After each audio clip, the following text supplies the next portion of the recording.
And we're live. We are live. All Wherever right. you're listening to us or watching us, I hope you're happy. Always. This is the Hangover Podcast. Oh, man, it feels so good to do this again.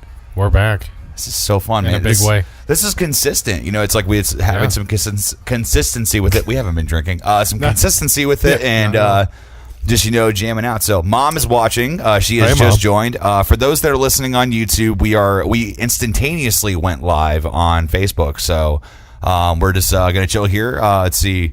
Dan's wife is actually here with us. She is sitting on the couch next to us. She's over there. So she's chilling out with us tonight. And my wife will be walking in here in a little bit. So, but we're just going to chill out and just have a good time. So Jason's watching. Megan's watching. What's up, guys? What's up? All right. Well, we're back. So let's go ahead and Mom said cheers. So let's clink. Clink it up. Let's clink. All right. What's your beer choice for tonight? Let's see. We got PBR. I got PBR. And not a sponsor. Not a sponsor. And from the other night when my brother came over, he prefers Yingling Light, so he went ahead and went with that. So that's what I'm having tonight. So nice, classy, good stuff. It's really classy. I kind of find it to be like it's like kind of like the Diet Coke of beers. You know what I'm saying? Like it's like it's an odd thing. It doesn't have the only yoga flavor. moms drink them or something. Yeah, it's Diet Coke? something like that. Yeah, it's odd, but either way. So yeah, let's go ahead and go and get started here. So we have a lot to cover. We have a lot of ground to cover, and only an hour to do it. So 1 hour. So go ahead and start us off strong. What do we got in the news this week? What is going on in the Hangover Podcast? Well, I heard about this Japanese guy that got drunk, and in Japan, I would assume. And is that racist to assume that he was drunk in Japan because he is Japanese? I'm pretty sure he was in Japan, but yeah. I couldn't imagine any other place in the world where this would happen. All right, well, lay it on us. What happened? Florida, maybe. Yeah, mind you, I have no idea what he's about to say. I don't know what's going on. So let's see what happens. As the story goes, as it's unfolding, this Japanese guy was walking home, and he was apparently hammered and on sake, I would imagine. Also racist. Not really. I'm just like, that's what. Also racist. Yeah. But yeah, so he on the way home, he walks past a swamp, and he pulls a swamp eel out of the swamp. I don't like where this is going. Yeah. No. You probably can understand where it's going. Jason just said, "I'm drinking with you guys. PBR till I die." Till I die. Right on, man. Sweet. Let's see. I have a drink to Jason. So sweet. So the Japanese guy picks up the swamp eel, and he goes home. And if you guys aren't on the same page as me yet, he inserts it into his anus. Oh my God. I knew this was going to go there. Like I had a strong feeling that whenever eels or tentacles are involved, it's kind of like what was it that one meme where it was like it showed a bunch of like this tentacle monster came out of the ground, and it was like, I've seen enough hentai to know where this is going. Yeah. It's like right. He ended up doing what he was doing and realized it was a bad idea. He walked to the hospital. Walked to the hospital with an eel in his ass? With an eel in his ass. And this thing is like 2 feet long. Oh my God. What? Was it fully inserted? Yeah. What? It crawled up there because they like, because the way it was worded was that they, God, warm, damp places like caves and stuff. Oh no. So it slithered. Oh my God. There was no warning about this happening at all, dude. I had no idea this is what. Well, it gets better. No, how? It better get better. His knife just took a turn. Like he walked to the up hospital. To the left. No, it's like that whole thing. Like, It took a slight turn to the left. Oh my goodness. He walks to the hospital and gets it removed surgically. And when they pulled it out, it was all the way in him. Not even visible anymore. No. It was still alive. Oh my God. They pulled it out. It was still alive. They released it back to the God, I hope so. God, at least to a different swamp. Could you imagine having to let's just say that you're this eel, okay? Let's live in a world where this is possible. You are this eel that swam up a guy's ass all the way 2 feet, all 2 feet of you. You get removed, and then you get put back to your friends, and because How do you tell them? How do you break the known news? as the eel that got shoved up some guy's ass. That's like, or do you even tell them? Like, I don't even know if you like. It's like, no, don't come over here, Gregory. You smell. No, don't come near me. God. You got poop on you still. Oh no, that is. Oh my God. No, that is dirty swamp eel. Oh, that's you got poop on you. Yeah, well, I mean, I'd imagine if he swam through the water, he would at least get not warmed up. Wow, at least get cleaned up a little bit. You know what? I don't even know if I can even talk about this. Like, this is, oh my God. How long does poop stay on eels? I don't know. Comment below if you know how long poop stays on eels. How do you get poop off of an eel? That's I would imagine some washcloths, maybe some bleach if their skin can handle it, not to kill, but to clean, and then I would say. Yeah, so, oh my God, Mom just said that she's going to need another glass of wine. It's after that one. See, no. Jason said, I've looked up apparatus that you inserted into your pee hole. My friend wanted her husband to use it. Oh. What? No. That is... Okay. People are doing this? Oh, yeah, no, that is a thing. That is, unfortunately, a real thing. I am just... Oh, no. That is...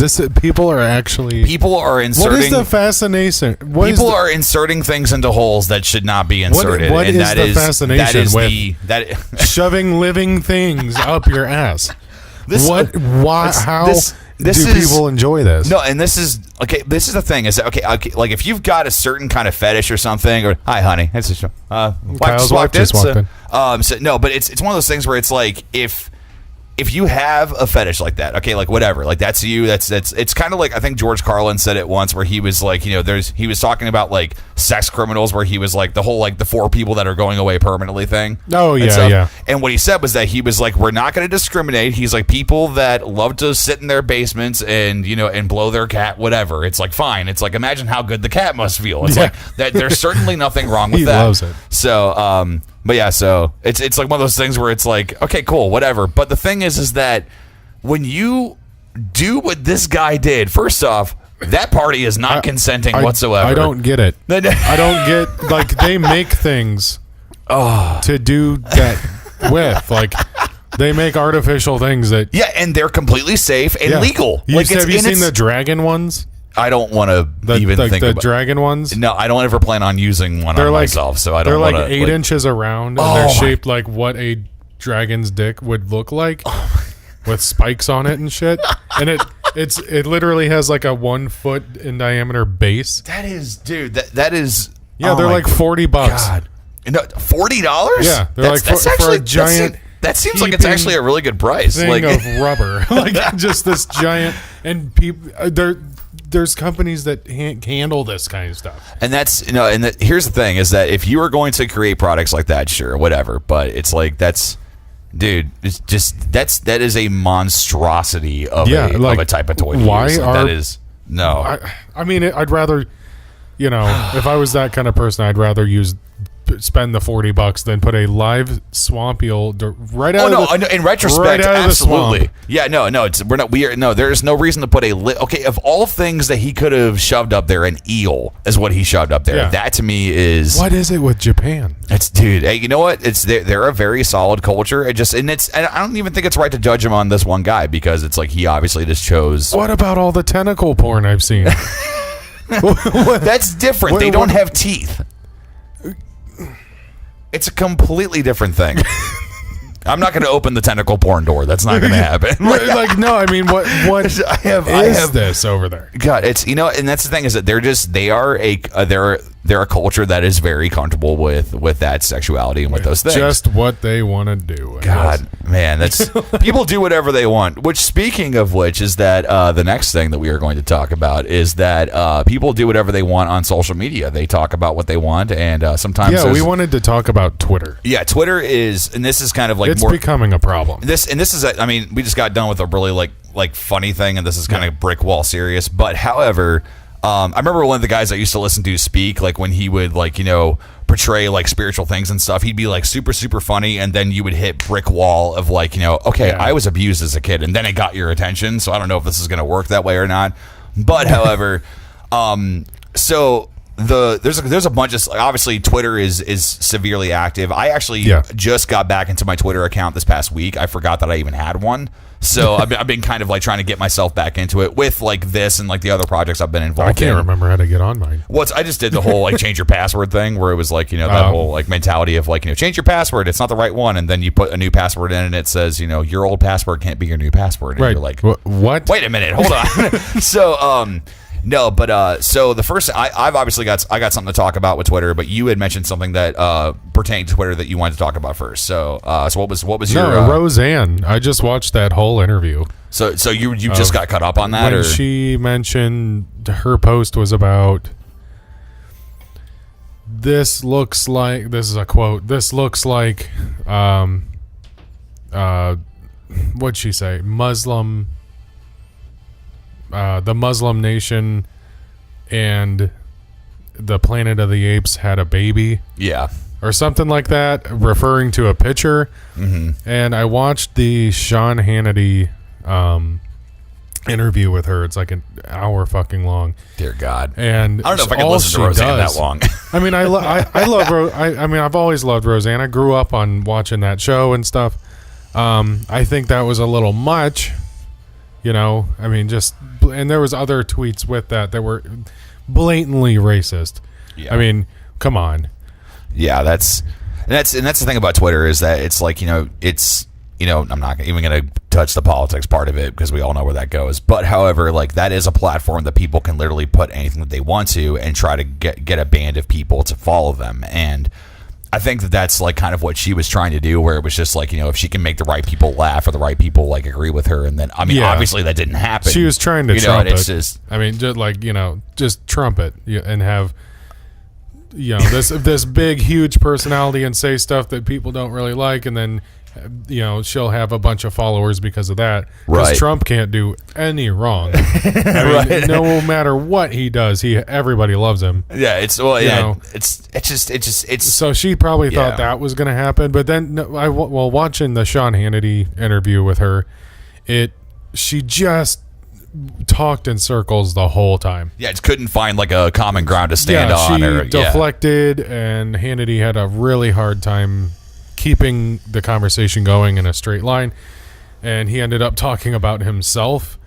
I mean, at that point, what do you do? Well, she's like, well, this has happened to you. There's people that you work with, or no, there's you couldn't do any wrong in this, your environment on your show. He's like, no, there's people that work for me on this set that completely disagree with everything I say, but they're still an employee of mine. Right. And then he goes, well, that's besides the point. That's not what I asked you. And it's kept going on and on. She's trying to put it back on him and and trying to take the focus off her, which I mean, in her situation, I get it, but in the same hand too, it's just like, dude, like when you say things like that about, people in that kind of like a hierarchy and stuff, it's like, especially with like how, just is kind of like the way that I've kind of thought to describe it is like, wussification. It's like, there was a Brad Stein who's a comedian that he basically said that like he's been saying it for like 10 years, but it's the idea where it's just like you can't say anything anymore. No, and you can't. So but it's like, when you're saying things, especially that are pertaining to racial slurs like that, it's one of those things where it's like a part of me looks at it and goes, it's like, dude, like what did you think was going to happen? Like, yeah, exactly. And you're a public figure. You have millions and millions and millions of fans, and you go and now she's saying, "Well, I didn't know she was black." Clear. Oh, come on! Look at her. I forget her name. Somebody's going to correct me on that, and she's the girl who wrote this. I guess the whole tweet, she said it was political, not racial. And which I don't understand at all. How is that? I mean, political, sure, yeah, because she called out a political person, but it's like when you are calling out someone specific and calling them an ape. Yeah, and especially it's like we're not even going to reference the term, but it's like the whole like Clerks 2 scene where he thinks the phrase is okay. Yeah, and it's like, dude, like it's not like just don't like it's there was no reason for that. Yeah. Like it's like and it was blatantly racist. You could have just gone like you could have just like moved on to something different. Like there was no reason to even and if she would have like now she's trying to deflect. Oh, I didn't know she was black. Well, I made that tweet about a policy that she put in motion 2 years ago, and you can tell it's just lie, Yeah, deflect. One, I think that it's being backed up into a corner like she does because, like you said, she was expecting a bunch of support and she thought that she was being funny. Yeah, Roseanne, yeah, and like, rally behind Trump, yeah, it's just not the way that it's going. But it's just, dude, that's the main thing that even like attracted me to this topic was actually something that happened this past week. Now, obviously, you're not the biggest Marvel fan. I mean, like, you've kept up a little bit. I've kept up. We've never talked been about a it. super fan. But I can't remember. Have you have seen Guardians of the Galaxy, or you have not seen Guardians? I have not. Okay. Well, the first off, I'm gonna get a lot of hate for that too. No, that's easily like one of my favorite films. Just as a film, not even talking about it being Marvel, like, it's just a great movie. Like, and then the sequel, like, I wouldn't say it was better. It was just awesome. Like, it was great. Like, it did a lot more to serve emotionally. Basically, what ended up happening was that somebody called out these old tweets that the director of Guardians of the Galaxy had put out. We're talking like 2009, between 2011. This is 10 years ago. And I'll get to his subject matter of what the tweets were. But however, because of these tweets, Disney has fired him. And he is he is no longer associated with Marvel or any other kind of format that Disney is going to put out, because they said, and I quote, that his morals and that the content of the tweets do not line up with their leave it to Disney. Yeah. I mean, come on. Now, here's the thing: is that at first I was sort of against him when I read what they were, because all of them were very dark humor. Pertaining to child molestation and rape. Okay. Now the thing is that any of our friends that know us, like, we love dark humor. Like, it's like dark humor in the right setting can be done in a very, very good way. However, he decided to try to use shock value and stuff to get people to notice him on Twitter. Yeah. I mean, he was already a well-known more followers. Yeah, I mean, and he's already a well-known director. But the thing is that was way before.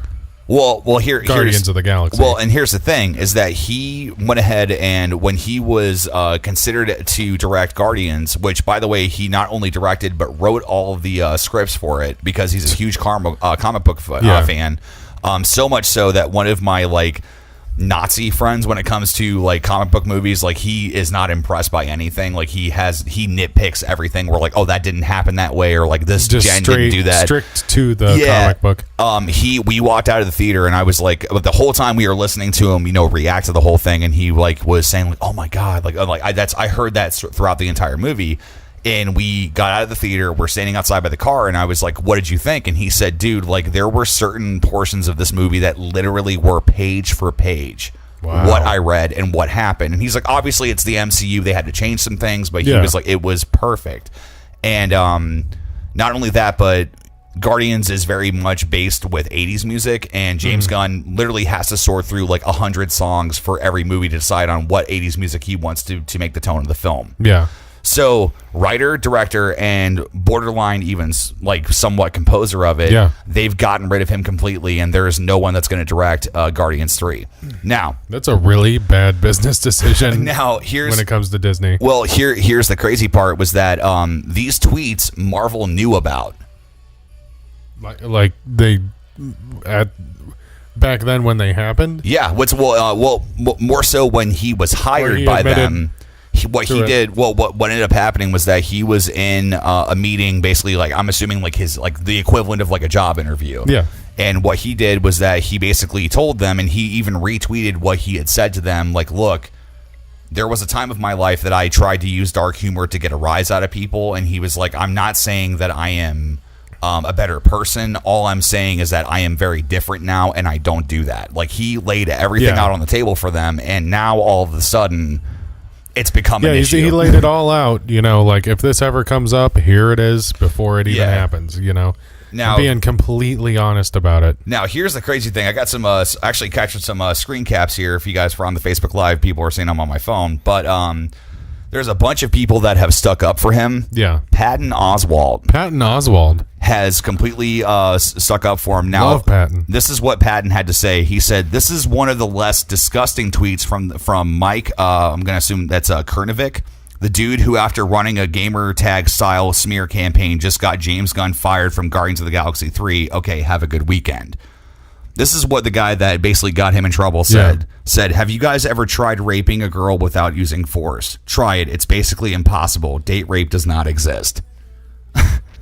The guy that got him fired is doing stuff like this too. Yeah, you pointed that out. Yeah, so brought that up, and it's like Dave Bautista, like he is ripping apart Disney, like, and it's just like, and I'm mainly just well, like, you fucked that whole franchise. Yeah, like it's fucked. That's now they're talking about. What are you gonna do with it now? I mean, they're talking about other directors and stuff that could probably do well. Like they're saying, like Thor Ragnarok, the guy that directed that he might direct the third Guardians, assuming that they don't bring Gunn back, because there's actually a petition that's going around now that's like 300,000 signatures to get him back because everybody doesn't agree with it. Like, no. So. But yeah, I totally understand. But it's not, and it's not to say that like you shouldn't be responsible for your actions, because I heard somebody put it. It was one of my friends on Facebook was commenting on some stuff, and she was like, "You have to understand that what you put on the internet, even stuff like this, it's like it's there forever, and people are going to see it. They'll twist it. They'll do what they want with it, and it's like it's like true, but it's like how long are you supposed to pay for the sins of your past?" Yeah, right. And it's 10 years ago. Yeah, it's like, and I don't know. I was 16 at 10 years ago. Yeah, right. I was 16 years old. Yeah. I was a much worse person than I am now. Yeah, and who 10 years ago thought that they were in a good place? Like, it's like, right. I mean, like, seriously. Right. And you can say that about any period of your life when you look back on stuff. My one buddy, we were talking one night, and he's like, because my one buddy works for a company, and his boss just makes money hand over fist. I mean, just hundreds of thousands a month.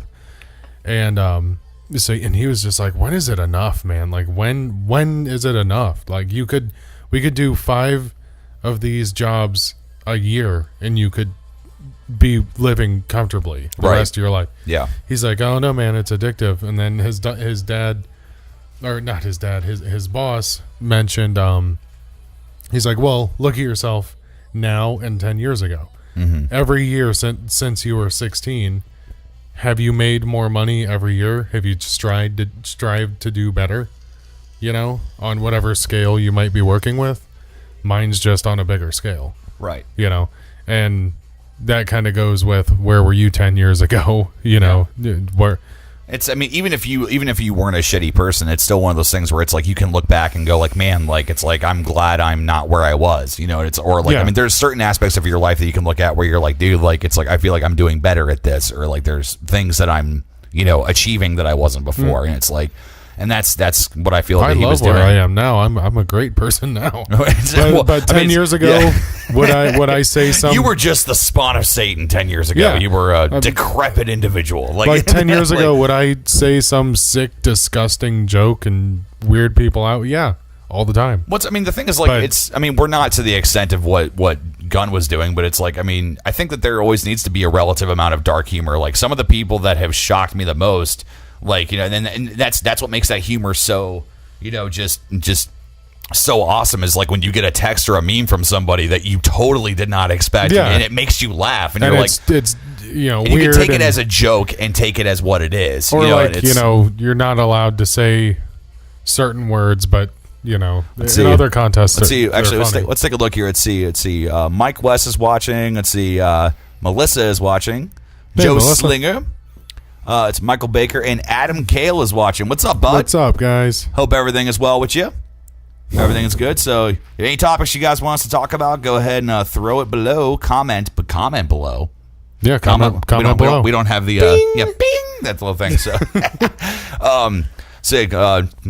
we're basically talking about Twitter and just like how people that that have posted stuff, like how it's affected them, and then like ultimately like affecting their jobs and stuff like that, especially in the Hollywood sense and things like that. So, and the thing I don't understand is like why people in that position, like just famous people or people of power and stuff like that, why are they not being more careful about what they say? Why are they constantly being in trouble for stupid stuff? Yeah, and it's like just saying stupid shit all the time. And everybody, millions of people know who you are. Millions of people are reading this. Yeah. Why are you saying it? Like, why are you putting yourself on the line there? Yeah, I get why Kanye does it. I totally get that. I mean, he's Kanye. He's going to say whatever he He's wants, and that's not good or getting bad. People talking about Kanye. Yeah, right. It's the only thing that I don't agree with that Kanye ever said. And Swoop diddy whoop. What? It was. No, it was poop diddy scoop. Poopity boopity bob. Shooty bobbity boopity. Wait, was it poopity scoop or scoop diddy whoop that you didn't expect him to say? No, that wasn't it. No, it was actually, it goes back to one of my favorite people ever, which is Corey Taylor from Slipknot and Stone Sour. Yeah. Not a sponsor. No, he not even a friend. No, it's eventually someday I would at least like to hug him, but that would probably be as much as it is, and he might not like me. No, what ended up happening was that Corey Taylor was in an interview. I think he was in for like Rock Feed or something, yeah. And this was like one sentence he said out of the entire day. Yeah. And it got blown out of proportion from him responding to Kanye. And Kanye West said that he is the greatest living rock star of all time. That Kanye is. Kanye West said that Kanye is. Yeah, he's like Kanye West. He's like, I am the greatest living rock star of all time.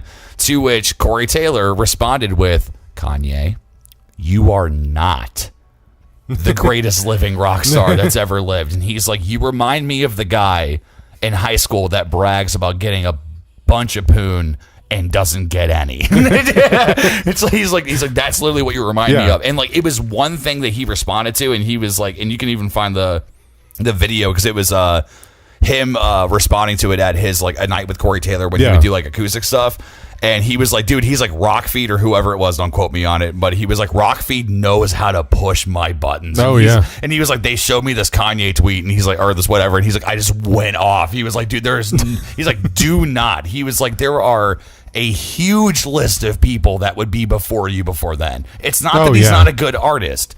He is not the greatest living. He's not even rock. He's not even a rock star. He's like, it's just, oh God. It was ridiculous. So, but yeah, that was just, oh man. So yeah, that was the only thing that I was just like, yeah, you know what? Like, it's like, dude, just shut up. The last thing that Kanye did was he became a Trump supporter. Like that whole thing, right, came out 1 week before his new album dropped. Like that is genius. I think Kanye West is a genius. He knows exactly what he's doing. He knows how to market, and he knows how to get people to follow him. You know, he knows how to make Kanye the spotlight. Kanye. And he doesn't. I don't even think he has a manager. He doesn't even need one. He is his manager. So it's just so. It's like, Kanye, what do you want to do today? I don't know, Kanye. Let's keep people talking about Kanye. What was I think it was what not Hannah Montana, Miley Cyrus. It's every time is it sad that that's what I always want to say now. That Hannah Nebraska shit. No, it's somebody like when she like went off like the deep end and was doing her whole foam finger thing and stuff, and everybody was like, dude, like why do you do that? She invented the thought. Yeah. That day. Yeah, it's and she responded with, well, bad attention is better than no attention. No, it's not. It's not. It's not. No, it's not. It's just, any publicity is good publicity. You know. No, it's people not. say that because people are talking about you, but eventually that's going to hit you. You just want them to talk about you, and I get it. But why be known as that person? Like, why does anybody want to be known as the person that is just doing dumb shit all the time and just acting stupid and putting out crappy music and pissing other people off, and then the fans of that person start a whole angry mob. You are gonna make so many Miley Cyrus fans mad right now. So, and that is if there's any. Yeah. I don't know. Like, does she have any? Oh, my wife just raised her hands. Oh yeah, she's a real good role model. The thing is, I can't say anything about like. No, she made some bangers. she made some bangers, and look, I think her album where she was like all thoughtified when she first came out with. I know nothing about her. Like, short hair and wearing nothing. The album, I'm pretty sure with 23 on it and stuff was that Wrecking Ball? Yeah, Wrecking Ball. Yeah. Well, I think the album's name was Bangers, and they were bangers. They were good songs, just like Bahad Bahabi. Well, hey, you Danielle know what? Bergoli. A blind squirrel finds a nut every now and then. So you know, like it's like. And Miley Cyrus has a lot of nuts. So gets a lot of nuts. Oh man. But yeah, like Danielle Bergoli. I love her. I have no idea who that is. The Catch Me Outside girl. You have got to be kidding me. What? I love her.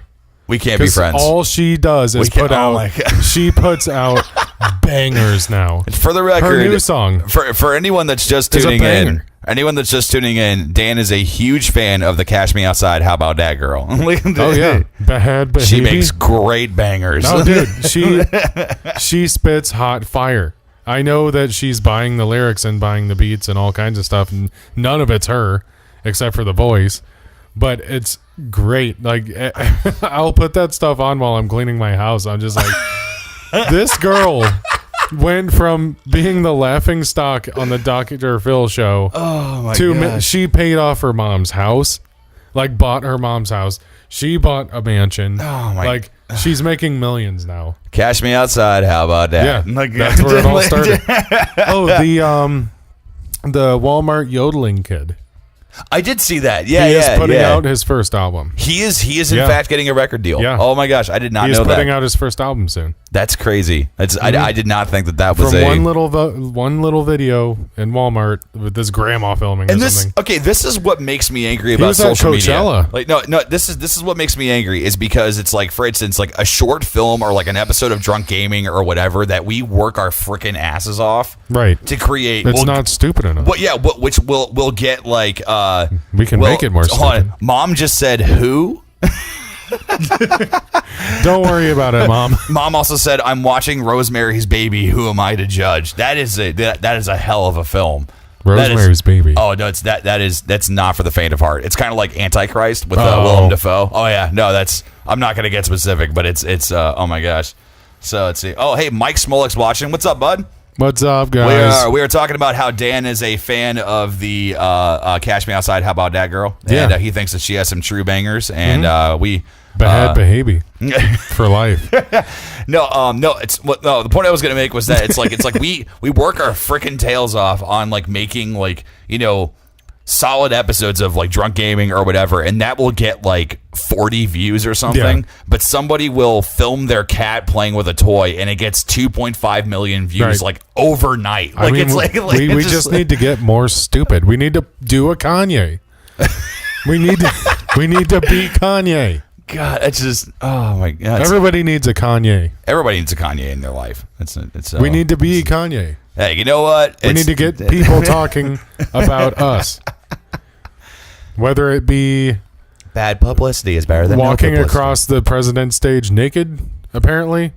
Just walk right across. I'm not okay with public nudity. Oh, Drunk Gaming. Then we got like 5 million followers. I will shamelessly say that if there is ever a form of public nudity, it will only be you. I'll get shot. I will not be participating in that at all. I'll probably get dropped by the CIA or something, but... No, dude, it's no. I don't even properly take my shirt off in front of anybody, like, comfortably. Like, even if I do, like, it's just, no, I can't. If someone needs to get naked, it's gonna. I'll do it. You'll do it. You'll take one for the team. Yeah, I'll be fine. Yeah, I'll be fine. I'll get people talking about us. That's my job. And there is actually one person in this world that I know for a fact has no problem being shirtless, and that is Mark Wahlberg. That man is chiseled like a Greek have some god. News about Mark Wahlberg. What a great segue. That was a coincidence. It's almost like he didn't know at all. So it's what's Mark Wahlberg. Are we allowed to call him Marky Mark? Is that still a thing? That actually pisses him off. Okay, all right. I didn't know if that was okay or like because it's even like Josh Brolin. Like he doesn't even want to know. Like he doesn't want people to even talk about the fact that he was in the Goonies. Like any kind of. Is that the Smalls kid? No, it's the Goonies. Like remember, like no. I thought you meant Sandlot. No. Oh my God. Oh my what god! What movie am I talking about? The Goonies is like One-Eyed Willie, like it's like where they like like it had man, I'm gonna totally lose this. It had one of the Coreys, it's like I don't want to say Corey Haim because I don't know if that's him or not because there was always the like it was Corey Feldman. Corey Feldman. Was it Corey Feldman? Corey Feldman. He played Mouth, and then there was Chunk. The big kid. Yeah, or whatever. I get him mixed up. The Truffle Shuffle. It's like I get him mixed up with the "You're Killing Me, Smalls" kid from Sandler. No. Yeah, I always get those two mixed up. No, Josh Brolin played the older brother in the Goonies, and it's like a cult classic. It's a phenomenal film. Yeah, and it's like kind of like what jump started his career. In a most recent interview for Infinity War, somebody was asking him about it, and somehow the Goonies got brought up, and he was completely cold. He was like, don't. He's like, don't. Like he doesn't want any kind of like recollection that he was even a part of it. So was it because of other child actors? I don't know. I don't their know. Careers like, just kind of like it's never been clear. Nosedived right after that. Well, no, because like everybody that was in that film, mom just said, "Dude, you smell like Phys Ed," which is what they told Sloth. Remember that? Yeah. Hey, you guys. Yeah, dude, you smell like Phys Ed. So, but no. Okay, so obviously that we small bunny trail, but so Mark Wahlberg does not like to be called Marky Mark, so we're just gonna call him Mark Wahlberg. What Mark Wahlberg? Yeah, he's doing some stuff in Ohio now. Really? He bought a Chevy dealership. Yeah, that's a legit thing. Yeah. Okay. I guess he's doing Marky Markdowns on the Clunky Bunch. But yeah, man. he's he owns a shirt. I hope he never hears this podcast. Yeah. He's gonna be so angry. Hey, Mark, where do I park?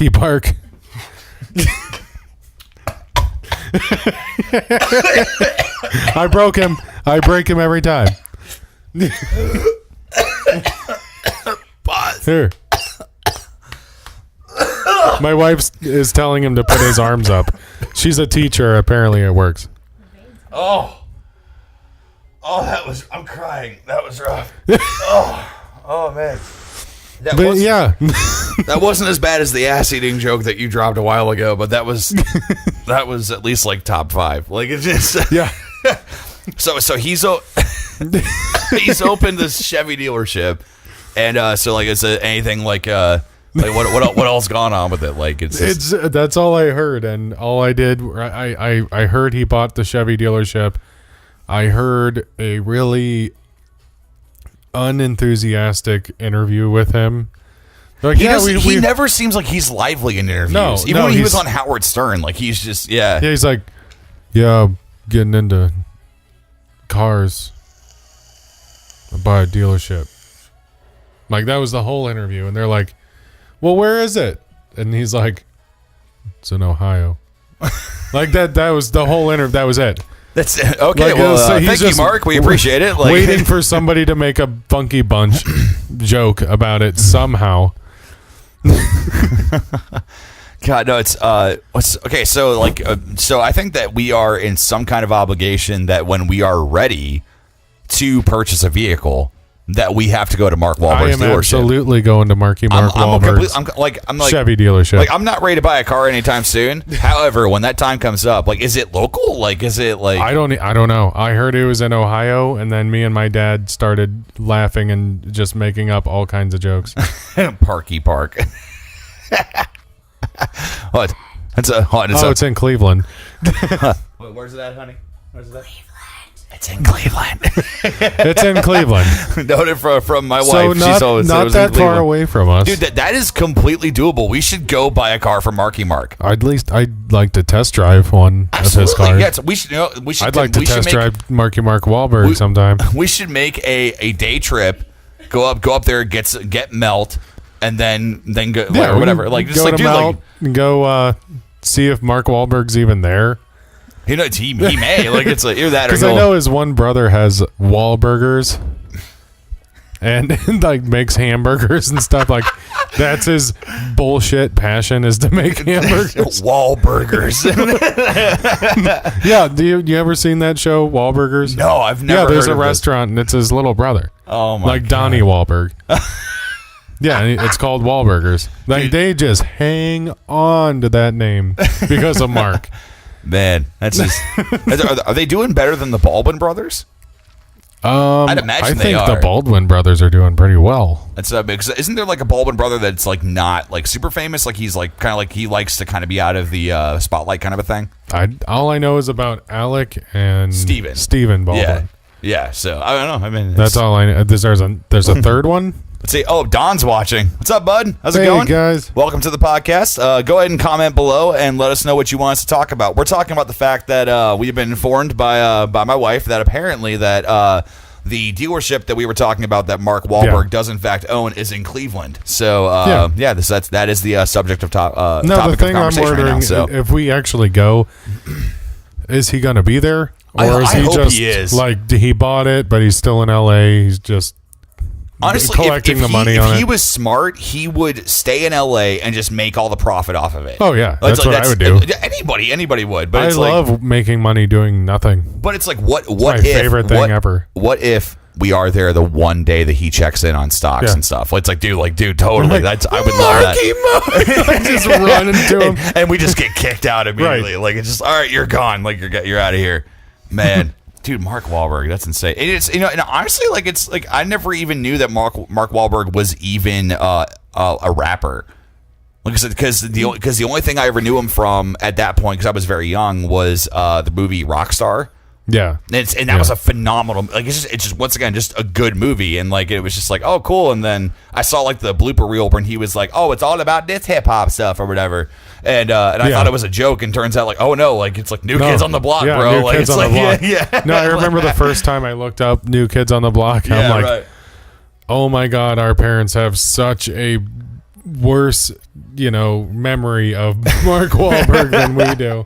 Yeah, because even like the stuff, like even like Ted and everything, like that was kind of like after like his whole like acting career kind of took off, and he did like the whole like comedy stuff and and everything, which were great movies. Like he's a great actor. Let's see how good he is at selling Chevys. Hey, it's he's gotten this far. So hey, you know what? Yeah, no, actually, the one thing I did want to ask you about is since we are on the topic of movies, is that do you think that it'll be a while before we put out a movie? No, correct. Like a feature film. We have some ideas for some films, but because I've had like 3 that I just like. There's just no way that we can do. We've been talking to DreamWorks. And Pixar turned us down. Yeah, Pixar turned us down because they said that all of our movie titles were taken and we were too stubborn to not use them. So I think Fast and Furious would be a perfect movie about me.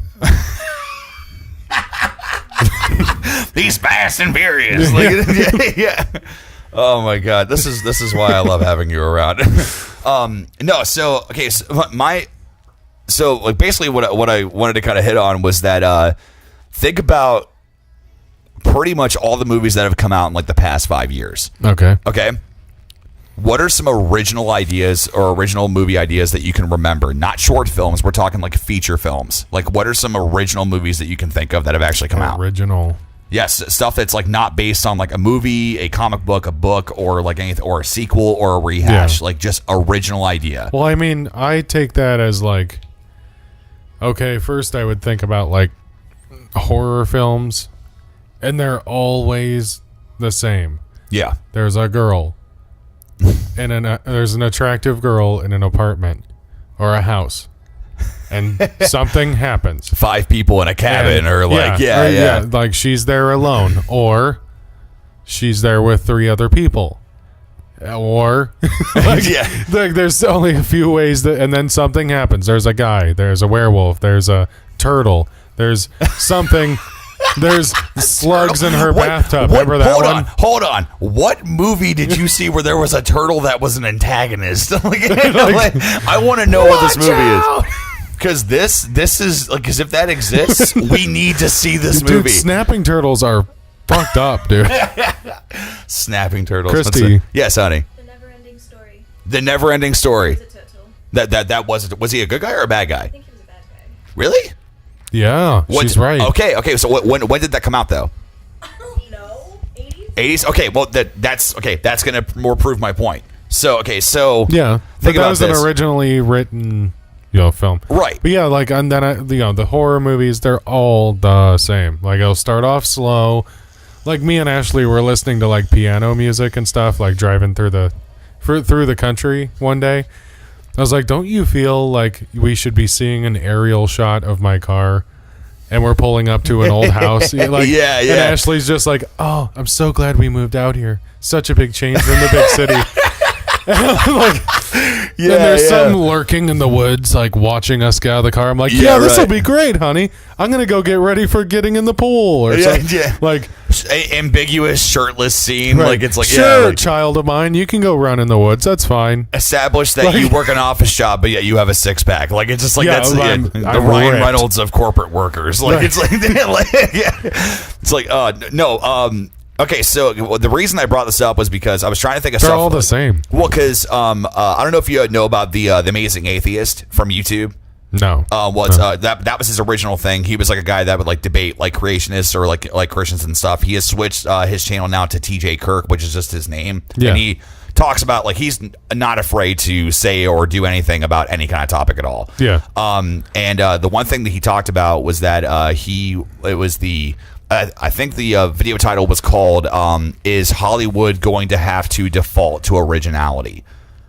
Because like think about this, like every like one of the biggest name like right now in films right now because all their is money Marvel. makers are not making money anymore. All the like think about this is that because it's like Marvel. Yeah. Like Marvel, it's not obviously like I'm the biggest Marvel fan on the planet. Yeah. However, that is not an original film idea. They ride that was that money train too. They do. And the thing is that they know for a fact it's going to make money. Like and it's a great thing. But however, it's that what he was saying was that it's even more even like how we talked about John Carpenter last time with like the Rob Zombie thing was that one of the points that he made was that he was like the reason that horror films are being remade so much is because when you release a title that is familiar to people like like my parents or something where it's like we saw the original Halloween in like 1980 Friday the 13th and it's like Carrie. And it's like and 9 times out of 10 they're just absolute garbage. Like it's like Carrie was awful. Like it was like the original with Sissy Spacek was so much better than the new one that came out. And it's like it was horrifying. And it came out in the 70s. Like it was better. Like there's been like 3 or 4 Omen movies. Yeah, and it's same premise. Literally the same movie with a different filter and a different little girl. The only little boy because he was the Antichrist. Or a little boy. Yeah. So we're not sexist, dear God. No, but it could be a little girl. No, but the thing is that what they were talking about was that it was he was like think about all the films that came out in the 80s and how original they were, and I didn't really believe different. it. Check this out. Here's a list of movies that came out between 70s and 90s. So this is from the channel. So he wrote down Toy Story, The Big Lebowski, Sixth Sense, Groundhog Day, and Independence Day, Dumb and Dumber, Clerks, Back to the Future. Yeah, these are all Ghostbusters, The Goonies, Full Metal Jacket, Top Gun. They're all original. Yeah, so especially and they've all been remade. Like if they ever remake Back to the Future, a lot of people are gonna have a problem no, with that. you have no idea how angry I'll be if they remake that. I don't think they're gonna touch it. No, and if they're smart, they won't. The only way that I would watch it is if they got Justin Long to play Marty McFly. Justin Long from Accepted, like the whole ask me about my wiener, like that's not Jonah Hill, but the main character of the film. Like because my mom has always said like the best thing would be to hear him say like what the hell's a gigawatt? Yeah. like it's like it would be perfect. But I don't think anybody's gonna touch that one. No, but I didn't realize like how easy it was to make a list of original ideas because like back then like they just made films. Yeah. They just made solid movies, and it's like and the Goonies once again was those in that. ones were based off of books first. Like Christine was a book first. Yeah. Misery was a book first. Wasn't Ghostbusters? I'm pretty sure Ghostbusters was a book first. I don't think it was a book. I think that was just I might be wrong about that. It's way too much. Let's see. Mom said absolutely. Mom, what were you saying absolutely about? Mom just said True Lies with Arnold Schwarzenegger. Oh, okay. Yeah, that was it. True Lies, yeah. It's ice and it's kind of slick. When Tom Arnold's driving on the end of the van, like it's like God, no, it's just because it baffles me so much. Where it's like that's where films are now, because it's like the majority of what they're pumping out, especially like you said with like with horror movies, is that it's just garbage. Like it's like or like you can't get any like when I was growing up, even into when I was like a mid-teenager, I loved car movies like Gone in 60 Seconds and the original Fast and Furious. Yeah, before it became a franchise. Yeah, they're actually about the cars and actually about racing and actually about, and they tell a story between the lines and it's really good. Now every car movie, they're running guns and running drugs and they're in Brazil and they haven't been next to a car the first hour of the movie. And everybody sees it like 7 Fast, 6 Furious, or whatever the last one was. Yeah, it was Fate of the Furious. That's Fate what it was. Of the yeah. 5. It's or I don't know. Yeah, they're in South Africa and driving go-karts. Let's see, hold on. Actually, Chrissy just posted something. Let's see. It says, well, they're remaking Buffy too. You can't recast James Marsters as Spike. It's just no. Absolutely not. No, that is no. Buffy the Vampire Slayer? Was it the TV show? They're doing a TV show, not a movie. It's a TV show. Oh my God! No, leave it alone. No. Well, they did that with Degrassi. I fucking love Degrassi. That's something I never watched. Let's go to middle school. Let's go to elementary school. Like they did all of them after. Man, that is, dude. Especially because it's like, Mom just said, "Oh, Christy, no." She said that Joss Whedon is involved though. So okay, that gives me hope because Joss Whedon actually wrote all of the involved in what? In Buffy. That was because okay. Joss Whedon wrote Cabin in the Woods and he also wrote the first Avengers and the second one. So he was the first one to like really compile all the heroes together and stuff, and he was nervous as hell doing it. Am I the only one who thinks that Charmed was the poor man's Buffy the Vampire Slayer? I would totally agree with that. yeah. Like whenever I would stay home from school, Charmed would be on. Yeah, I'm like, if I didn't have like regular cable, and I was forced to watch this instead of Buffy the Vampire Slayer, that's okay. Yeah. It's like Pepsi and Coke. You heard it here. You heard it first. Here, that Charmed and Buffy the Vampire Slayer are the same difference as Pepsi and Coke. yeah. God, that is just like how 2.5 Men and a pile of steaming garbage are the same. Men. Yeah. No, Ashley. No, it's Ashley had to watch one time like a marathon of 2.5 Men. I am so sorry. It was the worst thing I've ever had to do. I'm like, I'm so sorry that you had to deal with that. She's like, if I ever hear that theme song again, I'm gonna gouge my eyes out. If I had known that, I wouldn't have sung it. I apologize. No, it's she was forced to watch a marathon. Mom just said Charmed sucks. Yeah, doesn't it? Except for Alyssa Milano, that was my favorite part. But I think everybody can agree. It's kind of like the whole Margot Robbie thing when they said that they were remaking not remaking, but they were going to make Suicide Squad into a live action film, and all the nerds were like, absolutely not, don't touch it. And they were like, oh, we got Margot Robbie to play Harley Quinn, and we were like, well, let's give him a chance. Yeah, all right, let's see how this pans out. So no, but man, that was just no. It's because Joss Whedon wrote all. What was it? How many seasons of Buffy the Vampire Slayer is there? Is it 9 or 7 or whatever? Like easily over 5. 9. Okay, at least 2. So 9 years, at least 2. That's a safe bet. At least 2 of them. Oh, no, I'll put money on that. No, okay. So Joss Whedon wrote all 9 seasons of. We're just gonna, for sake of argument, say it was 9 seasons, and particularly one of the things that he was told was that they said that he needed to grow as a writer because they felt like his all of his stories and stuff were kind of repetitive or whatever. Yeah. Even though there was kind of like that overlaying theme throughout the entirety, like that ultimately led to the finale. So what he did was that he basically, to prove them wrong, he was like, fine, I'm going to write a screenplay of an episode of Buffy where there is no dialogue. And that was the episode of The Gentleman, which is actually the scariest. No one says anything. Well, what it was that the plot was that you had these, but there was like dialogue in the beginning, like before the issue of the episode ensued. But what it was that these ghoulish-looking, almost Slenderman kind of guys, what they did was that they weren't able to hear people's voices without their heads exploding. Like it gets really out there, but what ended up happening was that the way that they would basically harvest their hearts or harvest people's hearts that they needed to, to live, was that they would basically cast a spell on a town that they were going into to where they couldn't speak.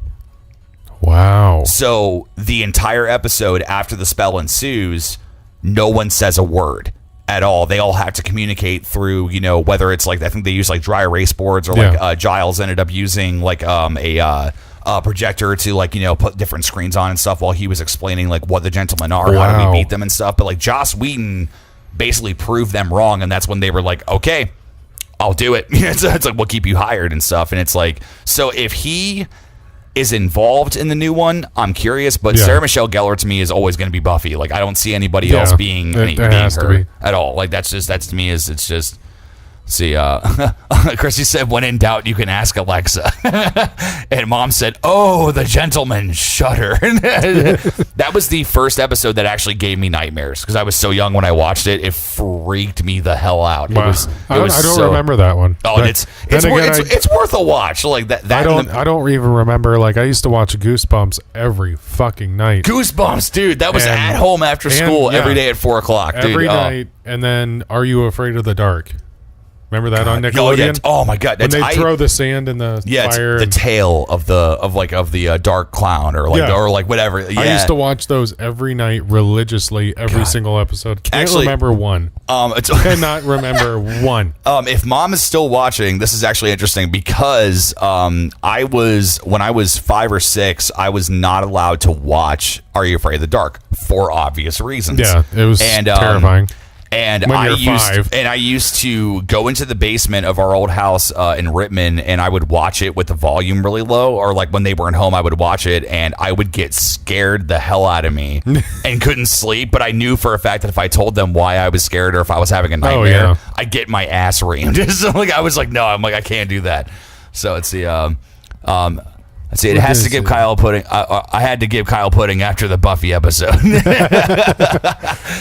Let's see. What was Oz's band called? Do you remember what Oz's band was? Let's see. Chrissy's gonna look it up, Mom. We'll see what it is. No, it's because it was Seth Green. He played Oz. He was the werewolf. Yeah, I remember that. Yeah. That was like, it had so many solid things. I wasn't like, because I remember watching it. I wasn't like a super fan, but. I was a shameless super Buffy fan. I loved every episode. I loved it. I watched it from first episode all the way to the end. Buffy, Degrassi, all those, live action, and Sabrina the Teenage Witch. Yeah, it's actually, she was watching that recently, and like I never watched it as a kid. It was kind of like Boy Meets World for me, where like I never watched it, but now like as an adult, I feel like I appreciate it more. Oh yeah, it was so great. There was one night me and her stayed here. And all night, I just put that on the TV and was watching it. I'm like, this shit is still funny. Yeah, it's still relevant. It's so good. Like I love stuff like that. And that to me, like that's one of the reasons where it's like, let's see here. Dingo ate my baby. was that? That's what. Yeah, Dingo ate my baby. Yeah. what did Robert Downey Jr. say in Tropic Thunder when he was like, man, he's like, a dingo really did it to his baby. You know that? Man, you about to cross the fucking line. like, God. Man, that was so cool. I love that. I miss Buffy. That was a good. Well, it's coming back apparently. God, I want my original Buffy though. Like that's because even you got like Angel, like you had like you had Spike, you had like there was a lot of shows that kind of like sprung out from that, and like it kind of was able to live on its own in a way, because like every character in that show was so strong enough, kind of like even like the original Jurassic Park, where it's like kind of like what the Jurassic World series is lacking now, where it's like if you watch Jurassic Park, you could see each individual character in that movie and think that they could have their own film. Yeah, and when that movie first came out, I remember seeing it in theaters. Really? And it was so ahead of its time, and just everything about it was brand new and never seen before. God, everything about it, the graphics, the CGI, the vehicles, the everything. The actors. I have a confession to make. Huh. I actually just dropped this bomb on Christy and Buck this past I think it was like last month when we watched it, because she found in bargain bin over at Walmart that each Jurassic Park movie out of the trilogy is only like $5. So plug, go buy Jurassic Park at Walmart for $5. So we got together and we were like, yeah, let's go ahead and watch it. And it dawned on me that I had never actually watched the whole thing. The first one? The first one, yeah. You've just seen clips here and there. Yeah, it's like I knew everything that had happened. Oh, it's so 90s. Dude, oh my, but it was so good. Like I got emotional like when I watched the Bronchiosauruses. Like I didn't realize like how big of a scene that really was. Oh yeah, that was a huge movie. God, that was so good. And it's dude, like that's in then we found on Netflix that they had The Lost World and they had 3 on there. So we haven't I've never seen the second or one. Like dude, the second one's great. Yeah, I never saw that one, but dude, the original one, yeah. That's actually got one of the most disturbing T-Rex attacks like ever. Like that's really? It's rough. Like it was like because I remember even like when I was a kid, like I was obsessed with it because it was the first like dismemberment like thing I'd ever seen like in a movie. Yeah, and like now watching it, like the acting is so good in it that like it's really hard to watch. Like it's like it was, but the thing is like that proves like how real and how good the movie really was. Yeah, they were way ahead of their time. Oh, it was so cool. And the sad part it was 2 T-Rexes on one guy, and it's up there. Like it's like it rocks your boat for sure. Hostel will always be the worst thing I've ever seen when it comes to violence. That's like a solid 4. Hostel to me isn't even scary. The beginning of Hostel 2 is like straight up porn. No, it's because that's what they said. It was basically a softcore porn film, and it is straight up. Let's see. Chrissy just said Jeff Goldblum is where it's at. Dude, I remember my buddy was at my house one night. It was like a couple years ago, and he shows us. He's like, I have the perfect video to show you guys. And he puts that on that Jeff Goldblum remix. Techno, the techno thing. It was the best thing that me and my wife have ever seen. Oh God, to this day. And the thing is that Jeff Goldblum is so successful with everything that he's ever done with acting. Yeah, but he doesn't act. No, he's just Jeff Goldblum. He plays Jeff Goldblum in every movie. It's like he was in Thor Ragnarok. Really? And he played like what was it, like the ancient one or whatever, like the Grand Master. And when Thor and all of his friends are escaping off of the planet, this giant hologram of Jeff Goldblum shows up, and he's like all in his like royal garb, and he's like friends gather, do not let them escape this planet. Like it's straight out of Jurassic Park. Yeah. Like it's like. It's like God. It's like because I even forgot that he was even in The Fly. I've never seen The Fly. Really, you've never seen the? Oh, dude, oh my God, that was a fuck of a movie. Let me tell you. Apparently, it's a good thing I haven't seen it. No, well, because the original The Fly, it was made in like the 40s or something. It was like an old like black and white film, and the guy basically his goal was that he wanted to. I can't believe I've never seen it. What? No, hold on. That's from 1945, dude. Where have you been? No, listen, because the original what it was that it had the whole character, what he wants to do is that he wants to basically create teleporters. Okay. And he's basically proving that the human anatomy can be disassembled and reassembled to be literally like Star Trek or whatever. Willy Wonka, that shit. Yeah, and it's like millions of particles floating above us. But what happens is that when he tests it on himself, a fly flies into the teleporter, and then their DNA gets infused. And in the original, it's like old like monster movie. He comes out and he has a giant fly head. Yeah, he's got like a giant like fly head on him. Dun. So 1950s. 1950s. She said 1986, you goof, not 1945. The 1986 movie was Jeff Goldblum, but the original black and white one was so that was the one that was based on. No, Jeff Goldblum was not alive in 1945 to do that movie. No.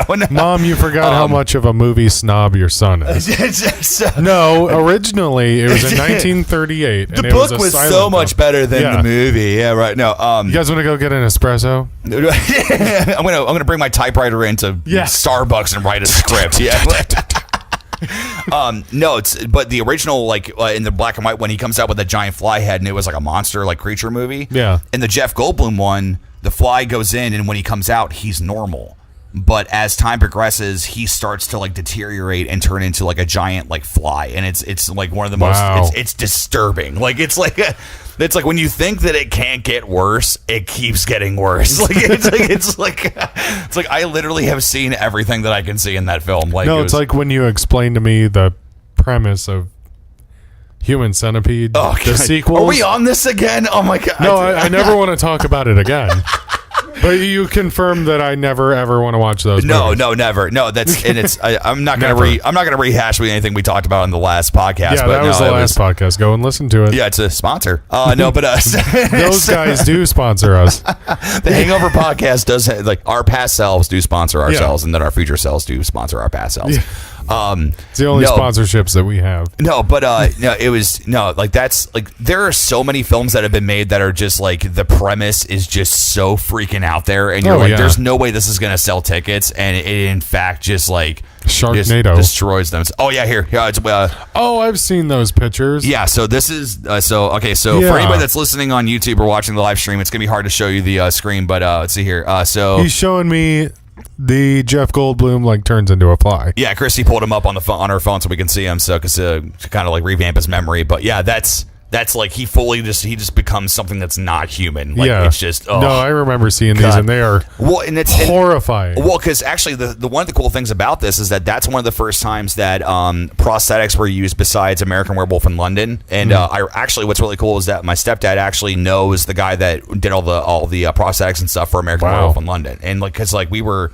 When I was kind of getting into film and stuff, he like when I was talking about like writing stuff or like with monsters and like doing makeup, and he was like, "Dude, he's like, you need to talk to my friend." He was like, because he kind of sometimes lives locally, and he was so it's like that's kind of like what brought out being able to do things practically and make them grotesque and make them look gore. real, but it could never be real. Right? Yeah. So it's just let's see. Oh, Mom says, "Dan, be afraid." Of the fly, yeah, that's horrifying. Look, I'm never person turning watching into that. a fly is one of the most terrifying things I can ever think of. Yeah, that is just oh god. I remember I was like, I was 7 when I watched that movie. Like it was like Mom was like, "Oh, you'll love this movie." It was great. It was like when she took me to go see The Ring.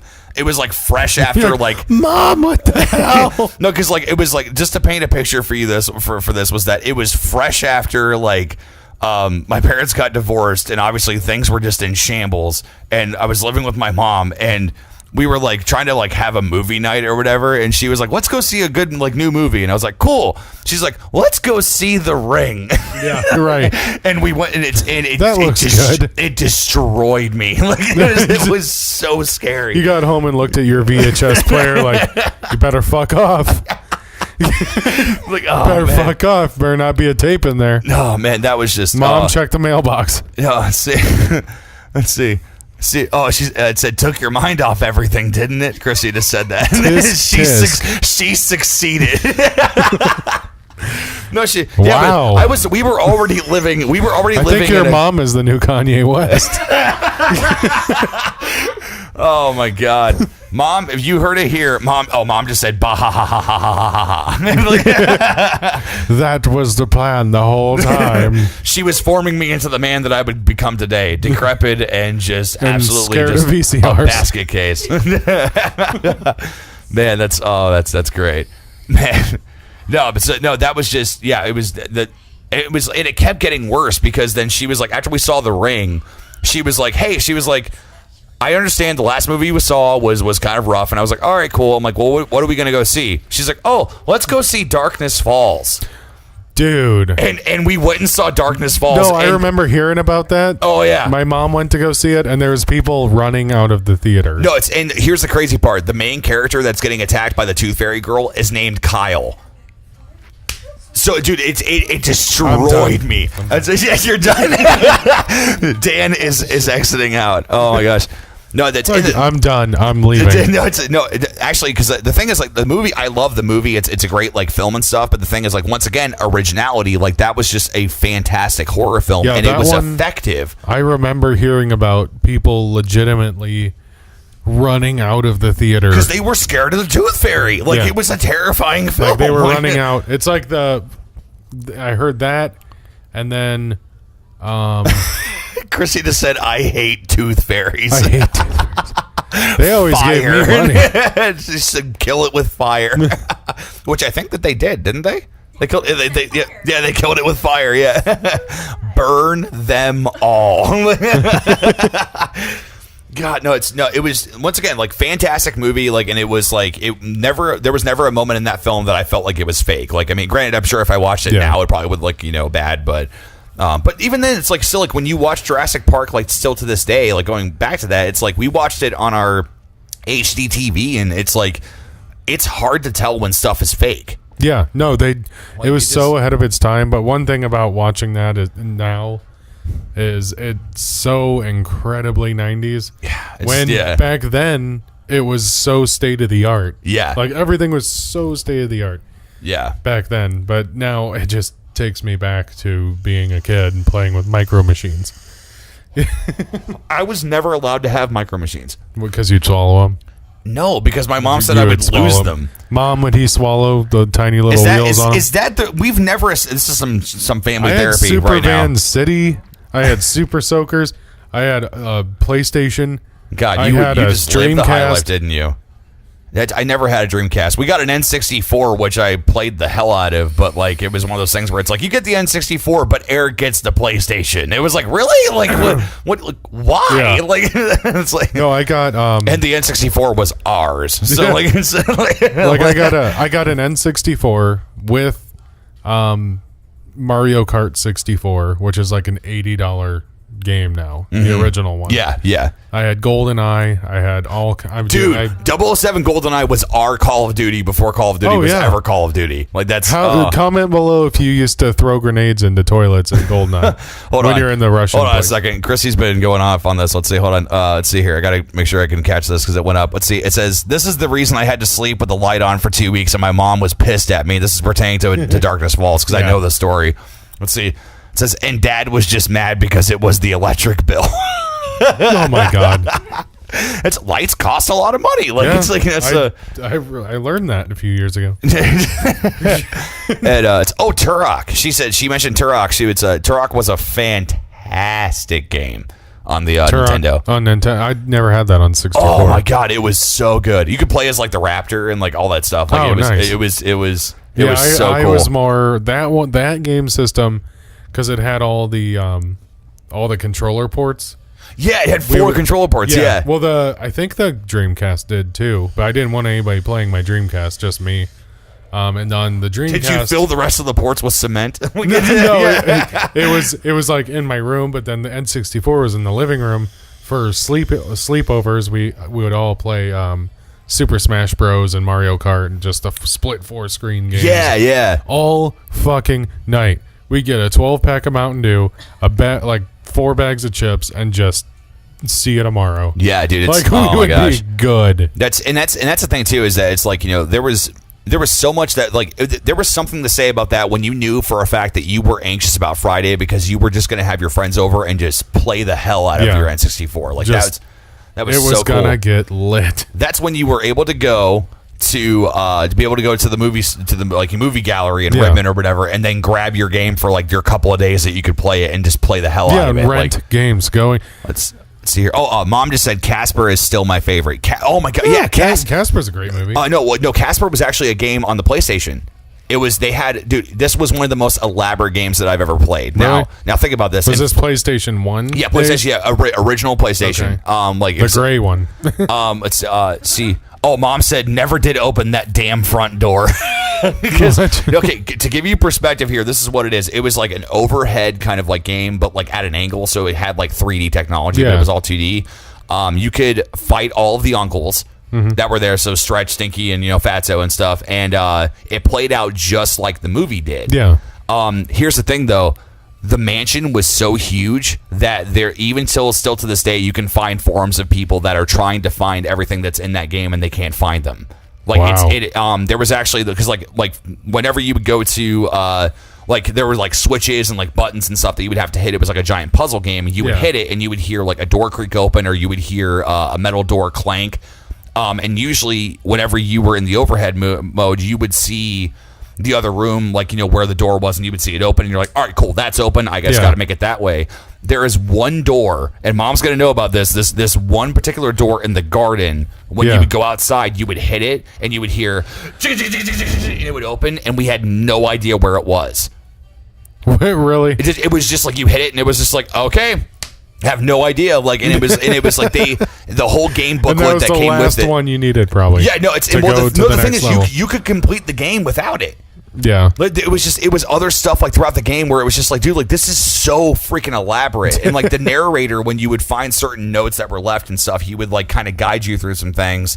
And he was like, it's best if you're going to play this game that you draw a map because it's easy to get lost. And it was just like, so you're like, so we don't even know where everything's at. Fuck me. Why didn't you just install a map? It's God. It was just. That's actually a game that even now that I don't even know if I would even be able to play it because it's just like consistently. I'm gonna have to look that up. It's ridiculous. Now what you'll find is that the new Casper game that they made is more like Luigi's Mansion. Yeah. Except it's your Casper sucking up ghosts with a vacuum. Like that's badass. Yeah, no, that's straight up my childhood right there. But the thing is that this is predating ever like GameCube or anything like that. Like this was like an original game that they made for the PlayStation only. Yeah. And it was so crazy to see. And Mom said it had the best soundtrack ever. Yeah, it was that was a solid freaking game. That was so cool, man. It just takes me back, man. I'm living my old days. Takes me back. But yeah, man. Well, I think that we have covered a lot on this Hangover podcast. Things have been great. So, anything else you want to leave for our listeners, or anything else that you want to say before we close off? We got any more topics at all before we? Pretty soon. Today we just got done filming. Yes, we did. New episode. Yep. So. Yeah, stay tuned for that. Look for that. Do we want to reveal what the game is, or do we? It's not scary. No, not. We'll say that. I actually kind of. It's a really, really popular game now, and for not because it's scary or anything, but there is a lot of screaming and flailing, and it's. We ended up did do it. No, we ended up accomplishing what the game wanted us to do. In one episode we accomplished what we needed to. It was hard. It was a really hard road to get there. Aunt Stacy's watching. Hey, what's up, buddy? Hey, Stacy. How you doing, honey? Hope everything's well. Comment below and let us know that you're here. So, no, that was actually one of the most intense like gameplays because like we've played Outlast and that's obviously like that's up there, but. This was we both got to play today. Yeah, we went back and forth because there's a lot to this game and it's very, very, very, very, very difficult. That was insane. Very difficult. I have yet to play a game that was that infuriating. Like, because like they make rage quit games, and I've never played one because I know for a fact like I can't emotionally handle it. Like it's like I'll become a basket case for like 2 days where it's like. So this one was so difficult. We did like an hour and a half of filming and just nonstop gameplay. We did not get anywhere until the very end. 1 hour and 30-minute mark. Yeah, it was. And it was the best feeling ever. And that's one level, one small level. One boss. Yeah, one boss. Yeah, we got an through hour one and boss. A half of straight playing. Yeah. And going back and forth. And because I brought up the one thing where I was like, would this go better if we were sober? Like, it's exactly. Or let's say we just drank Kool-Aid the entire time or something, right. or like pop. Like, it's like, would that be better? Yeah. Let's see. Kelly's watching. How you doing, honey? Hey, Kelly. Comment below and let us know you're here. Tell Chris to join as well. I miss his pretty face. So let's get Chris. If Chris jumps on here, we will stay on here longer because I want him to give us some topics to talk about. That would be fantastic. So we'll give it a second, see if Chris joins on. Give it a second. But anyways, we look for that. Chrissy just said, "Oh dear, run." Man, no, it's because like it's I'm interested to see how the game does end because it's especially if that's what we have to fight through. It's going to take us a long time. That was like the first one, first level, the first boss. It took us long. That was so infuriating because it's like usually like I get myself into a point to where like if I just get myself into muscle memory, which I kind of did because you were like, dude, how are you doing this so fast? Because I got so frustrated. Yeah. But at the same hand too, it was like he got in the zone. God, that's usually whenever I stop talking and I just zone out and I'm like, all right, it's time to play. Like, let's just do this thing. Yeah. I'm just like, oh God. that was a nightmare. Yeah. Outlast was easier. Like that's coming from somebody that's played that on insane mode. Yeah. It's like, which you will never do. No, I don't know. I'm fine. Insanity. Yeah, I'm fine on that. That's a whole new level of insanity. I'll just go and chill and play Fallout and just roam the wastelands and shoot my gun once every 15 minutes. This is what we're gonna do. I'm gonna give it some time to see if Chris does show up on here. So we'll give it till midnight. If he's not on here, then we'll go ahead and shut it down. So, okay. Yeah. So, how's your week been? Busy. Bad topic. Okay. So Like that's the most adult thing you can ever say to anybody. How's your week been? Or my personal favorite is working hard or hardly working. Yeah. You staying busy? Staying busy. Me. I'm like staying busy. I like walk away. Office jobs are fun. I love it. It's so cool. Work jokes are punderful. Punderful. Punny. Puntastic. Punlaffic. I'm running out of. Oh yeah. I'm running out of. For the last 6 minutes of this, me and my wife were in a parade for my company. Yeah. Oh, that's right. You were. Yeah. Let's talk about this. Yeah. Super Mario float. We ended up on the Rittman, Ohio's Chamber of Commerce website. And actually, if I find the links, I'll make sure I'll put them in the description. In the description There's below. one big picture that says like, "Oh, parade." And it has like a bunch of pictures in the picture and our float. The big green one. We got a giant like 2 foot in diameter drain pipe and painted it green, so my brother could pop in and out of it. We made a giant chain chomp for the front.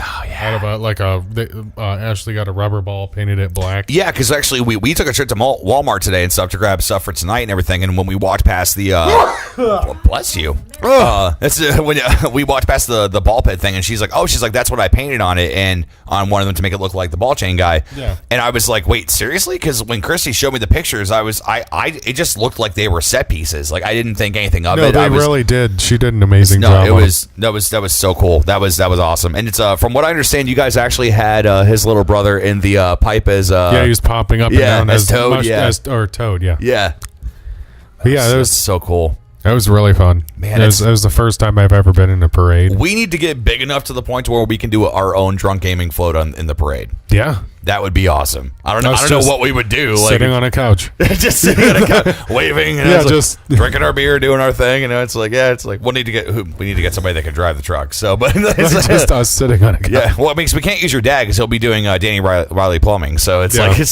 that's a whole different thing. But but oh my gosh, man, that was fun. Man, see, still 4 minutes, man. Chris, if you're out there, brother, jump on the podcast, man. I'm telling you, I would love to see what you have to say. You have 4 minutes to get on here. Because I'm tired. Are you tired? Yeah. You're exhausted. I am exhausted. I'm exhausted. Dude, honestly, that game that we were just talking about took the life out of me. That was... I was exhausted. Is this how you felt after playing Outlast every time? Yes. Oh, my God. I'm so sorry. How stressed out I was. But with that game, I at least wanted to see what was coming next. Like, if I actually get out. But this one's just kind of like... Just a giant fuck you to every level you do. Just like, oh, you want to get past this level? That's cute. Yeah, there is no getting past it. There is no end of the game. So John Shaw just jumped on. What's up, bud? How's it going? Comment below. Let us know you're here. We're staying on here for a couple more minutes, and then we're going to close down. But just let us know what you want us to talk about. We've talked about a plethora of things. We talked about Twitter. Talked about the Japanese guy that shoved an eel up his ass. And then we also talked about Mark Wahlberg.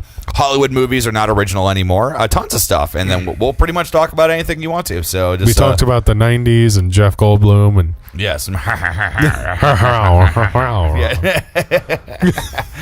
My God. No, it's I mean, like, I want to strive to be Jeff Goldblum so much, where it's like, I want to be able to play one character for the rest of my life and get tons of different roles. Like, and, that is... And in the movie Jurassic Park, he totally was like the rock star guy. Oh, like yeah. The 90s rock star. Like, so he had the silk black button-up shirt, like unbuttoned and black jeans, and like he was such a rock star guy. Like, hold on, let's see. Chrissy just said you could talk about the Shadow Man. The Shadow Man. Oh God. Oh, actually, you know what? This may go on a little longer just for this. Okay, so shadow people. Mm-hmm. Shadow people. Have you ever seen one? Ashley's into all that crap.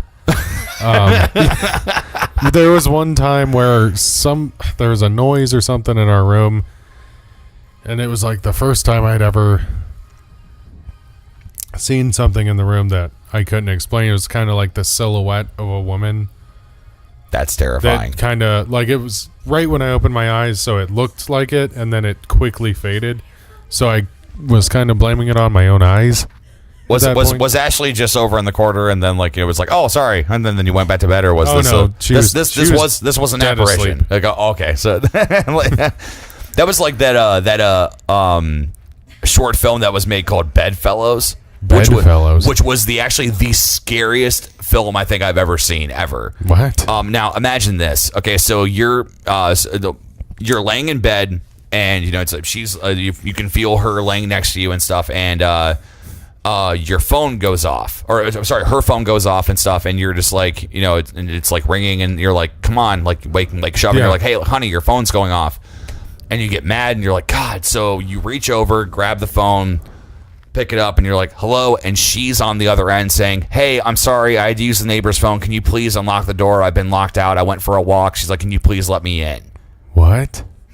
And you look over, and there's somebody that's laying in bed with you, but it's not her. That to me is more terrifying than anything. Yeah. It's like that realization of like, well, then who the hell is in here with me? Did the lights ever come on? Did it reveal who? I'll post a link below if I can find it. But the picture. Oh my god! Actually, you know what? This is worth finding. Bedfellows is what it's called. Let's see. Hold on. All right, hold on. Okay, Google. Bedfellows. Here's the definition of bedfellow. Whoa, not that. Person who shares a Let's see here. We got to find the right image. We're gonna look up the images of Bedfellow. In this, it was a woman, but that's what was in bed with her. Oh my god. Yeah, it was, dude. It was a short film. It was like a 2-minute short film that somebody did for like a Sundance Film Festival or something. But it was one of the scariest things I've ever seen. Like, I mean, wow. It ended it with a jump scare, so like it wasn't that effective. Like, to me, I feel like jump scares kind of kill some things sometimes. Yeah. But no, like it was like the build up to where it's like she even like pushed this thing, like you don't even see it, and like it reacts and like pushes back, and you just think it's her husband. And it was like then when she goes to reach over to pull the covers off to see who the hell's in bed with her, and that's what's in bed with her. Yeah, so yeah, let's see. Actually, for anybody watching, this is what we're talking about. Look at that. That is terrifying. Yeah, that is terrifying. That is super scary. like I said, it's like finding a clown in a dark alley. Like, no, like I'm not walking down that alley. Not happening. What about the shadow people? Oh, sorry. Yeah, shadow people. That's small bunny trail. Okay, so shadow people. So it's the idea where it's like I've heard people talk about how like my brother even said that he was outside like in his garage, and then he looked to his right and he saw a figure and was like, holy crap, like what's that? And he made the comment about like how. It's like my eyes aren't as good as they used to be. Like we used to call Eric Eagle Eyes. Like he's got great like vision. And he was talking about how like he's like my vision definitely has gotten worse, but he said this in particular, this situation, when I looked over, he's like usually when you see something like that out of the corner of your eye, like usually it goes away when you look at it. Kind of like that whole like paranormal thing where like if you're gonna see it, it's in the peripheral. Yeah. He said it didn't go away. Wow. And he's like I looked over. Looked back at my phone, looked back, it was still there. He's like, I looked at my phone again, then looked back, and then it was gone. Big shadow? He said it was, what comes to my mind is always Insidious, and I know that's not accurate, but it's like, that's like that whole like demon thing where it's like that's all that I can see. But however, he said it just looked like a man, like not wearing like a coat or anything. It would just be like t-shirt and jeans kind of a thing, but he said he was tall and skinny. So not like Slender Man tall, but just like was just a tall, skinny guy, kind of a thing. But let's see here. Actually, hold on real quick. John Shaw just said, most independent films I find are way better than mainstream movies nowadays. Because they got to work for it. Yeah, no, I agree. Because like they have to have good ideas to keep people interested instead of just like a shoot 'em up film or anything like that. It's like you got to do certain things with it. But no, but the shadow thing that I think what she's referring to is in like nursing homes, like when people are about to die and like they'll see like like the angel of death, or they'll see like different stuff like that, and it's just like it's interesting. Excuse me, it's like That's just like that stuff gets really out there where it's I've especially heard like in those stories areas. about it. Yeah, so Like where there's a man that's in a suit or something, and everybody sees him, and then they kind of talk about him later. Like, no, there was no man in a suit, and then they go check the sign-in sheet. Nothing. Yeah. Cameras. Nothing. Well, and actually that surprises me too that the cameras don't catch anything, because 9 times out of 10, like you can find like it's like whether it's like surveillance footage or like when people like mostly in Japan, which I don't know why it's only in Japan that people capture stuff, but it's like it's interesting, like you find a lot of that, and it's just like because it's like even like in Ghost Hunters or whatever, like they'll capture things. Like one of the coolest things I ever saw Ghost Hunters catch was I want to say they were in Mansfield prison, I want to say, and they actually they had a one of their motion sensor infrared cameras at the end of like one of the third floor like level of cells, where it had like that great like flooring and stuff with the railing and like that you walk out like down the steps and stuff. And what ended up happening was that they set it there, and it was probably about 2 hours into their investigation. Everybody is on the other side of the prison, and this guy or this thing or whatever walked over to the camera probably about 20 feet away from it, and then quickly turned around and ran away. Wow. Here's the thing. You can't see a damn thing. This thing did not have a flashlight. And then secondly, it was wearing a coat. Wow. It had like white pants on and stuff with like this like black overcoat or whatever. And they tried to recreate it because it was one of the most iconic things that's ever been caught on Ghost Hunters. And they were like, well, if this is like their first goal is always to be like, let's debunk it and see if there's like, because we don't want to just assume that it's paranormal. Like, Yeah, you got it. But check all the things off. But what ended up happening was that they did the exact same environment with all the lights off the way that they had it, and the guy that they had in the room, on this third floor, they were on the ground like kind of like with their flashlights and stuff, and they're like, "Are you good?" And he said, "Yeah, I'm good." He's like, let's just go ahead and run through it, because they went back to that place because they had so many requests where they were like, let's just debunk it, and they turned off all the lights, and he just stood there. And they were like, for sake of argument, we'll say his name is Matt. And they were like, Matt, like, do the thing. And he was like, I can't. And they said, well, what do you mean? And he's like, I can't see anything. He's like, it is so dark up here. He's like, there's no way in hell I'd even see where I'm running. Yeah. And it was one of those things where I was like, dude, like that's kind of persuasive. Dark. Like, yeah. And it's so it's like things like that where like I'm, because obviously I'm not like a skeptic when it comes to paranormal stuff. Like, and this was on infrared, so yeah, so it caught whatever it was running pitch darkness. Yeah, and it's just so like when you hear about stuff like that, or like when you hear about like people like in nursing homes and stuff like that see things, it's like that's so interesting to me. Where usually, because if I'm not mistaken from two people that have worked there, where it's like they never cause anything, they just show up, like they're just like always there, or it's like when like, or do they cause stuff, or sometimes they'll make the lights go off. Interesting. Well, as far as like they're not like the cause of death or anything. It's just they're there to they're like just collect. there to collect. Yeah, kind of a thing. And that's because Chrissy actually had an idea for a film that we wanted to do, actually, because I think we wanted to call it like The Shadow Man or whatever, it's something to that effect. But it was the idea that when you see somebody doing their rounds, going through a nursing home and stuff, and they're checking in on people, and they're they're very loving with their patients and stuff, so they're making sure that they're taken care of, and it would basically be like a continuous shot that would follow them through everything. But what we wanted to do was that excuse you, what we wanted to do was that every time that they would go into a room, you would see this shadow that would be there, but you wouldn't notice it unless if you're looking for it. Okay. And it basically would shrink down to like a shadow on the floor, and then follow them throughout the entire place until they get to the room where they're going to collect. Wow. And it's because that's a lot of what people have said that they've seen, is that this thing will materialize itself as a full-bodied apparition, and then what it will do is that it will shrink down to almost like flat on the ground, like a black mass, and then itself across the floor. Wow. And it's the thing about this is that people that like that don't acknowledge paranormal stuff, it's like this happens in every single assisted living home and every single nursing home. Oh yeah. And it's like dude, it's like, how do you like?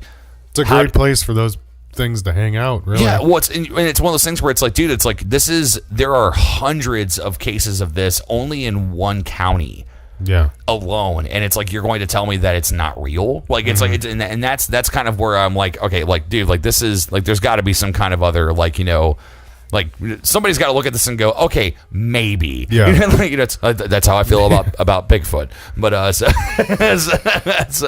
it's like dude, it's like Bigfoot has been sighted in every single state. You're telling me he's not real? No. Bigfoot is absolutely real. Let's just do a maybe. It's absolutely believe that Bigfoot is real. So it's like, I've had 3 people in my life, with your wife included, that know for a fact that they have seen shit, heard shit, and I'm like, dude, I don't have to say even that he's a monster. He's just an unidentified species. Like it's just like at least entertain that idea for me to be able to go into the monster idea. I know a flat earther personally.